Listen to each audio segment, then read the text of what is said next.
Happy Ramzan to all my friends and family. இன்றைக்கி நம்ம mutton குழம்பு எப்படி செய்யலான்னு பார்க்கலாம் வாங்க.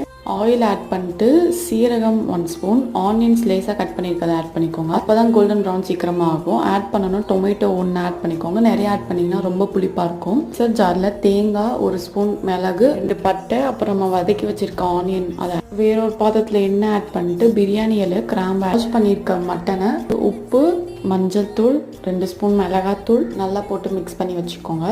இப்போ நம்ம அரைச்சி வச்சுருக்க பேஸ்ட்டையும் ஆட் பண்ணிவிட்டு நம்மளுக்கு தேவையான அளவு தண்ணி ஊற்றி நல்லா ஒரு வாட்டி கலந்து வச்சு பார்த்தீங்கன்னா இப்போ கொஞ்சம் லைட்டாக மேலே எண்ணெய் பிரிஞ்சு வந்திருக்கா. இந்த மாதிரி ஸ்டேஜில் விசில் போட்டு க்ளோஸ் பண்ணி வச்சுக்கோங்க. அவங்க 4 விசிலுக்கு அப்புறம் எடுத்திங்கன்னா இந்த மாதிரி குழம்புல எண்ணெய் திரண்டு மேலே நிற்கும். அப்போ கொரியாண்டர் போட்டு கொத்தமல்லி போட்டு இறக்கி வச்சிட்டோம்னா அவள்தான் நம்ம மட்டன் குழம்பு சாப்பிட்டு தயாராகிடுச்சு. தேங்க்ஸ் ஃபார் வாட்சிங். டாட்டா, பாய் பாய்.